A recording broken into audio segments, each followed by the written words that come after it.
अस्सलाम वालेकुम students, welcome to the class of differential equations.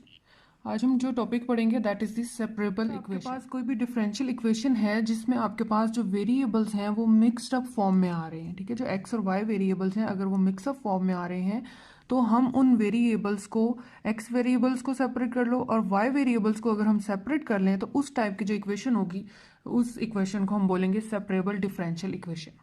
Then हम उस इक्वेशन को इंटीग्रेट कर सकते हैं। देखो सेपरेबल इक्वेशन क्या है, a differential equation of the form F of X G of Y D X. अब डी एक्स के साथ क्या आ गया, यहाँ पे एक्स और वाई वाले वेरिएबल जो हैं वो मतलब कंबाइन फॉर्म में आ गए। इसी तरह जो डी वाई था उसके साथ भी एक्स और वाई वाले वेरिएबल जो हैं वो कंबाइन फॉर्म में आ गए। तो इस टाइप की इक्वेशन को जिसको हम सेपरेट कर सकें उस टाइप की इक्वेशन को हम बोलेंगे सेपरेबल इक्वेशन। यानी इस इक्वेशन वन को हम इस फॉर्म में लिख सकते हैं F of X over F of x D x, यानी डी एक्स के साथ एक्स वाले वेरिएबल्स कर लिए और डी वाई के साथ वाई वाले वेरिएबल्स कर लो, तो इस इक्वेशन को हम बोलेंगे सेपरेबल इक्वेशन। देन हम इस टाइप की इक्वेशन जब इक्वेशन को इस फॉर्म में लिख लेंगे तो उस इक्वेशन को हम इंटीग्रेट कर सकते हैं सिंपली।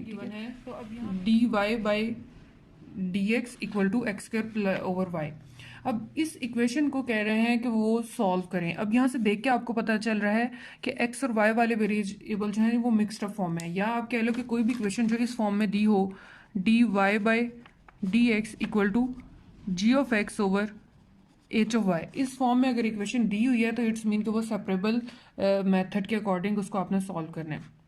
तो इस इक्वेशन वन को हम कर सकते हो आप लोग सेपरेट।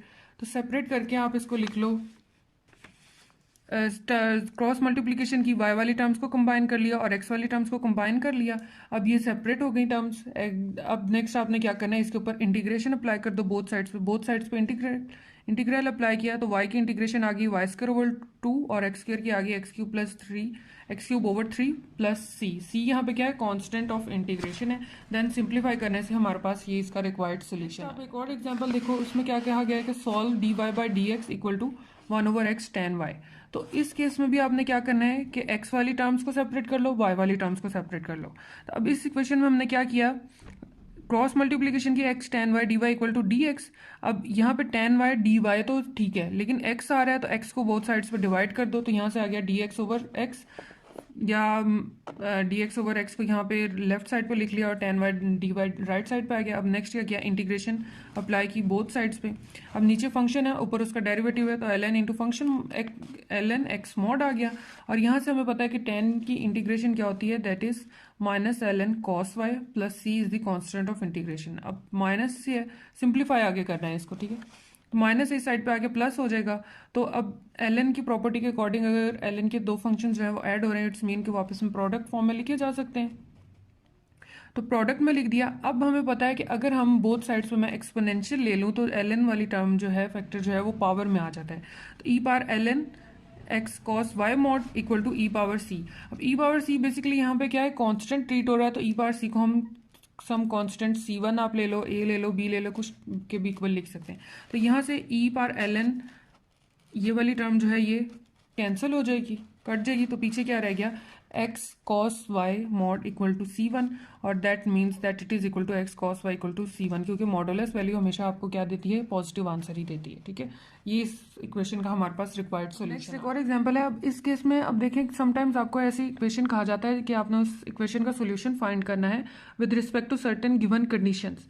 तो अगर आपके पास कोई कंडीशन इस फॉर्म में इंडिपेंडेंट वेरिएबल, जहाँ पे एक इंडिपेंडेंट वेरिएबल इन्वॉल्व हो रहा हो और वो किस फॉर्म में हो रहा हो कि वो वैल्यू देता हो y equal to Y not at x equal to X not, तो इस टाइप की कंडीशन को हम बोलते हैं इनिशियल वैल्यू प्रॉब्लम या इनिशियल वैल्यू कंडीशन। तो अच्छा, उससे पहले एग्जाम्पल 3 आप देख लें। एग्जाम्पल 3 आपने खुद से सॉल्व करनी है, ये अभी मैंने जैसे प्रीवियस एग्जाम्पल 1 और 2 करवाई है। तो एग्जाम्पल 4 में अब वो कह रहा है कि इनिशियल वैल्यू प्रॉब्लम को आपने सॉल्व करना है। उसने एक डिफरेंशियल इक्वेशन गिवन दी है और साथ में कंडीशन दी हुई है y of 0 equal to -2, means कि व्हेन x इज 0 देन ये आपको वैल्यू की y की वैल्यू यहाँ से क्या आएगी, -2 आएगी। सिंपल उसको डिफरेंशियल इक्वेशन को बस सेपरेबल वेरिएबल्स के अकॉर्डिंग सॉल्व करके एंड पे इसकी वैल्यू आपने पुट कर दी, यानी कांस्टेंट की वैल्यू यहाँ से आपके पास आ जाएगी इनिशियल कंडीशन के अकॉर्डिंग। तो यहाँ से क्या किया, टर्म्स को सेपरेट करना है, d Y by D x equal to 2x over y common आ रहा था तो y कॉमन ले लिया और सिंप्लीफाई करके ये इक्वेशन बन गई y D Y equal to 2x over 1 plus X कर डी एक्स। अब क्या करना है, इंटीग्रेशन अप्लाई कर दो बोथ साइड्स पे।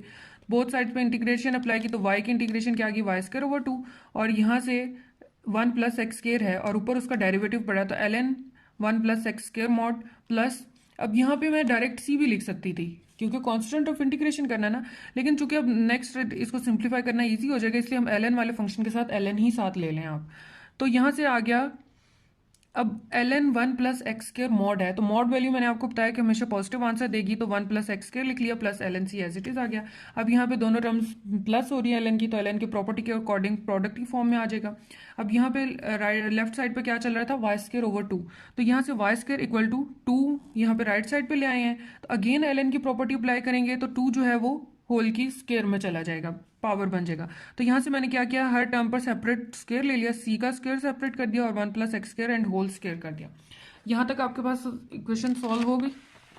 अब नेक्स्ट क्या करना है, कंडीशन पुट करनी है। अब हमें कंडीशन क्या गिवन थी, that y of 0 equal to -2। अब इस कंडीशन को इस इक्वेशन 1 में पुट कर दें, यानी x की जगह पे आपने 0 पुट करना है और y की जगह पे आपने -2 पुट करना है। तो अब यहाँ से वाई स्क्वायर था, y की जगह पे क्या पुट करना है -2, तो -2 square equal to ln c square into 1 plus x की जगह पे क्या पुट करना है, ये वाली वैल्यू जो अंदर आ रही है।